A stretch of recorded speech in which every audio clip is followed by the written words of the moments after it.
Hello दोस्तों, आप सभी का स्वागत है आपके अपने चैनल आरके स्टडी टॉपिक्स में।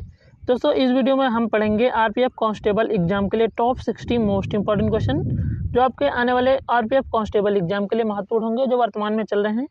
पहला क्वेश्चन है, निम्नलिखित में से कौन सा भारत में मनाया जाने वाला फसल कटाई उत्सव में से एक नहीं है। इसमें नहीं है के बारे में पूछा गया, तो याद रखिएगा दिवाली फसल कटाई से संबंधित उत्सव नहीं है। इंपॉर्टेंट क्वेश्चन है, याद रखिएगा। अगला क्वेश्चन है, द्वितीय पंचवर्षीय योजना निम्नलिखित में से किस मॉडल पर आधारित थी। इंपॉर्टेंट क्वेश्चन है, याद रखिएगा। इंपॉर्टेंट क्वेश्चन है, तो ऑप्शन ए हो जाएगा, पीसी महान लोबिस मॉडल पर आधारित थी। और प्रथम पंचवर्षीय योजना किस मॉडल पर आधारित थी, तो हैरेट डोमल मॉडल पर आधारित थी। ये भी आप लोग याद रखिएगा। अगला क्वेश्चन है, वॉलीबॉल खेल में प्रत्येक टीम में कितने खिलाड़ी होते हैं, तो याद रखिएगा ऑप्शन डी हो जाएगा। ऑप्शन सी हो जाएगा, 6 खिलाड़ी होते हैं।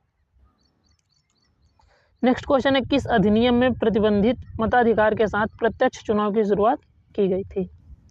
इंपॉर्टेंट क्वेश्चन है, तो याद रखिएगा ऑप्शन बी हो जाएगा, भारतीय परिषद अधिनियम 1909 के तहत। नेक्स्ट क्वेश्चन है, बिहार में नालंदा विश्वविद्यालय का नया परिसर कहाँ स्थित है, जिसका उद्घाटन प्रधानमंत्री नरेंद्र मोदी ने किया है। इंपॉर्टेंट क्वेश्चन है, तो याद रखिएगा ऑप्शन सी हो जाएगा, राजगीर में किया है नालंदा विश्वविद्यालय के नए परिसर का उद्घाटन। किसके द्वारा किया गया है, तो प्रधानमंत्री नरेंद्र मोदी के द्वारा। नेक्स्ट क्वेश्चन है, भूदान आंदोलन किसके द्वारा शुरू किया गया था। इंपॉर्टेंट क्वेश्चन है, तो याद रखिएगा ऑप्शन सी हो जाएगा, विनोबा भावे द्वारा भूदान आंदोलन को शुरू किया गया था। नेक्स्ट क्वेश्चन है, सितंबर की शुरुआत तक भारत के राज्यों में मानसून की वापसी शुरू हो जाती है, तो याद रखिएगा ऑप्शन डी हो जाएगा, उत्तर पश्चिम क्षेत्रों में मानसून की शुरुआत शुरू हो जाती है। नेक्स्ट क्वेश्चन, निम्नलिखित में से कौन सा शब्द स्तूप की संरचना से संबंधित नहीं है। याद रखिएगा हर्मिका, वेदिका और छत्र ये सभी स्तूप से संबंधित हैं। विमान स्तूप से संबंधित नहीं है। नेक्स्ट है, केरोसिन और पेट्रोल के मिश्रण को किसके द्वारा सर्वोत्तम रूप से पृथक किया जाता है। इंपॉर्टेंट क्वेश्चन है, तो याद रखिएगा ऑप्शन सी हो जाएगा, प्रभाजी आसवन द्वारा अलग किया जाता है पेट्रोल और केरोसिन को। नेक्स्ट है, एथेनॉल पर लिटमस का प्रभाव क्या पड़ता है, तो याद रखिएगा ऑप्शन ए हो जाएगा, लिटमस एथेनॉल के प्रति उदासीन का व्यवहार करता है। नेक्स्ट है, पंडित रविशंकर ने किस वाद्य यंत्र को विशेष रूप से पूरी दुनिया में लोकप्रिय बनाया है, तो याद रखिएगा ऑप्शन ए हो जाएगा, सितार को लोकप्रिय बनाया है। तो याद रखिएगा पंडित रविशंकर किससे संबंधित है, तो सितार वादक से संबंधित है। नेक्स्ट क्वेश्चन है, को चट्टान गुफा मंदिर दुनिया की सबसे बड़ी अखंड संरचना है, तो याद रखिएगा एक ही पहाड़ी को काट के किसका निर्माण हुआ है, तो एलोरा की गुफाओं का निर्माण हुआ है। इंपॉर्टेंट क्वेश्चन है, याद रखिएगा। कहाँ पे हैं सभी लोग कमेंट करके जरूर बताइएगा। अगला क्वेश्चन है, मृदा निर्माण के निम्नलिखित में से कौन सा कारक मृदा के संचयन को निर्धारित करता है, तो याद रखिएगा ऑप्शन डी हो जाएगा, राहत। नेक्स्ट है, क्षेत्रफल की दृष्टि से भारत का विश्व में कौन सा स्थान है, सभी लोग कमेंट करके जरूर बताइएगा।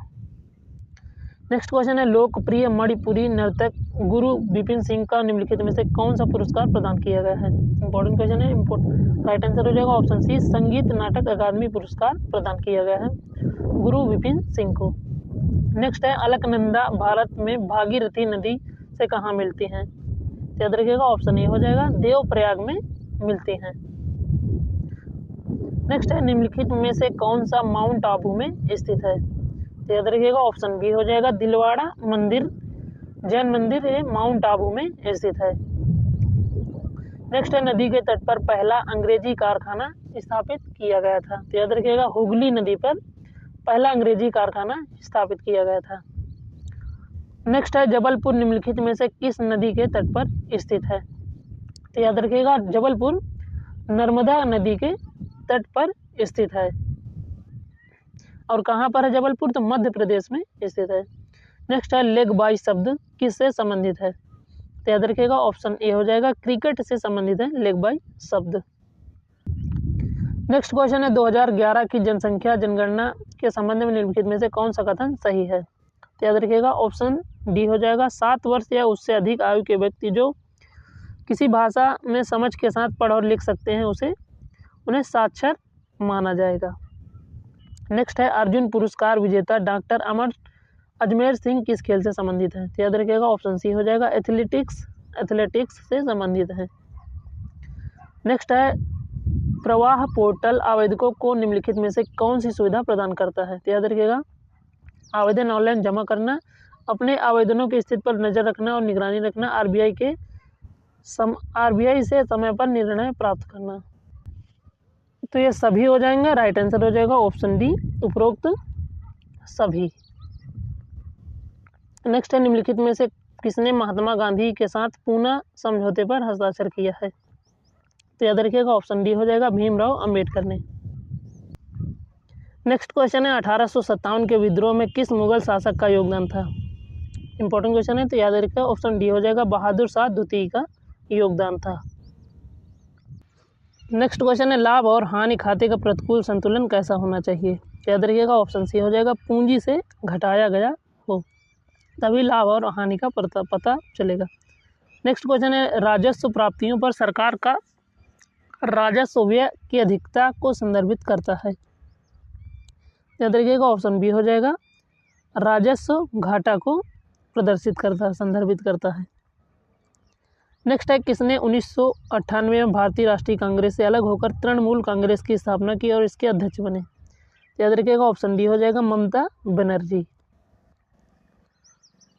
नेक्स्ट है 1885 में सर्विस हाउस की स्थापना किसने की थी? ऑप्शन बी हो जाएगा बेराम जी मालाबारी ने स्थापना की थी। नेक्स्ट है निम्नलिखित में से महामारी घोषित करता है? तो याद रखिएगा ऑप्शन बी हो जाएगा संयुक्त राष्ट्र महासभा महामारी घोषित करता है। नेक्स्ट है भारत के पड़ोसी देश अफगानिस्तान की राजधानी क्या है? तो याद रखिएगा ऑप्शन सी हो जाएगा काबुल। अफगानिस्तान देश की राजधानी है। नेक्स्ट क्वेश्चन है गौतम बुद्ध ने धर्म चक्र प्रवर्तन कहाँ से आरंभ किया था? ऑप्शन ए हो जाएगा सारनाथ से आरंभ किया था। नेक्स्ट क्वेश्चन है राष्ट्रीय अल्पसंख्यक आयोग की संरचना में शामिल है? तो याद रखिएगा ऑप्शन बी हो जाएगा अध्यक्ष, उपाध्यक्ष और 5 सदस्य। क्वेश्चन नंबर 34 है भारतीय सशस्त्र सेना के सर्वोच्च पदक इनमें से कौन सा है? तो याद रखिएगा परमवीर चक्र सर्वोच्च पदक होता है। नेक्स्ट क्वेश्चन है राजकोषीय नीति के निर्माण के लिए कौन जिम्मेदार है? तो याद रखिएगा ऑप्शन सी हो जाएगा वित्त मंत्रालय जिम्मेदार है। नेक्स्ट क्वेश्चन है 11वीं शताब्दी में निम्नलिखित में से किस चोल की सेना बंगाल पर आक्रमण करने के लिए गंगा तक पहुंची थी? तो याद रखिएगा ऑप्शन ए हो जाएगा राजेंद्र प्रथम। क्वेश्चन नंबर 37 है सैन्य अभ्यास फ्रीडम एज में कौन से 3 देश भाग लेते हैं? तो याद रखिएगा ऑप्शन बी हो जाएगा दक्षिण कोरिया, संयुक्त राज्य अमेरिका और जापान फ्रीडम एज सैन्य अभ्यास में भाग लेते हैं। नेक्स्ट है निम्नलिखित में से किस प्रक्रिया में रासायनिक अभिक्रिया शामिल है? ऑप्शन डी हो जाएगा मैग्नीशियम रिबन का वायु में जलना। नेक्स्ट है पूर्व योजना आयोग अब क्या कहलाता है? याद रखिएगा पहले योजना आयोग कहा जाता था, अब नीति आयोग नाम हो गया है, जिसके अध्यक्ष कौन होते हैं? तो प्रधानमंत्री इसके अध्यक्ष होते हैं। नेक्स्ट क्वेश्चन है ओलंपिक खेलों में मैराथन स्वर्ण पदक जीतने वाले पहले अमेरिकी पुरुष एथलीट कौन है? तो याद रखिएगा ऑप्शन बी हो जाएगा थॉमस हैंक्स। नेक्स्ट क्वेश्चन है नीति आयोग का अध्यक्ष कौन होता है? सभी लोग कमेंट करके जरूर बताइएगा। अगला क्वेश्चन है इंडियन प्रीमियर लीग 2024 का फाइनल मैच किस स्टेडियम में खेला गया था? तो याद रखिएगा ऑप्शन बी हो जाएगा चेपाक स्टेडियम में चेन्नई में खेला गया था, जिसमें KKR विजेता टीम बनी थी और किसे हराया था? तो सनराइजर्स हैदराबाद को हराया था। नेक्स्ट क्वेश्चन नागरिकता अधिनियम 1955 किस तारीख को उसके बाद नागरिकता निर्धारण से संबंधित है? सभी लोग कमेंट करके इस क्वेश्चन का जवाब जरूर दीजिएगा। अगला क्वेश्चन है भारत के संविधान में किस देश के संविधान से कोई विशेषता नहीं ली गई है? तो याद रखिएगा ऑप्शन सी हो जाएगा चीन के संविधान से कोई विशेषता नहीं ली गई है। नेक्स्ट क्वेश्चन है सरकार द्वारा सोने और चांदी की वस्तुओं को साफ करने के लिए निम्नलिखित में से किस अम्ल का उपयोग किया जाता है? तो याद रखिएगा ऑप्शन बी हो जाएगा नाइट्रिक अम्ल का उपयोग किया जाता है। नेक्स्ट क्वेश्चन है सोनिक बम तब उत्पन्न होता है जब किसी ध्वनि स्रोत की चाल हो। तो याद रखिएगा ऑप्शन ए हो जाएगा, ध्वनि की चाल की तुलना में अधिक हो। नेक्स्ट क्वेश्चन है, पेट्रा किस अनूठी वास्तुकला विशेषता के लिए जाना जाता है। तो याद रखिएगा ऑप्शन बी हो जाएगा, राख कट वास्तुकला को जाना जाता है।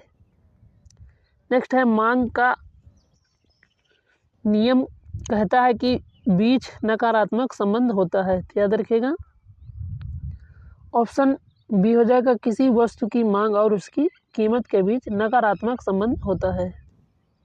नेक्स्ट है, कौन भारतीय संविधान की 7वीं अनुसूची के संघ सूची के अंतर्गत नहीं आता है। तो याद रखिएगा ऑप्शन सी हो जाएगा, मादक द्रव्य 7वीं अनुसूची के संघ सूची के अंतर्गत नहीं आते हैं।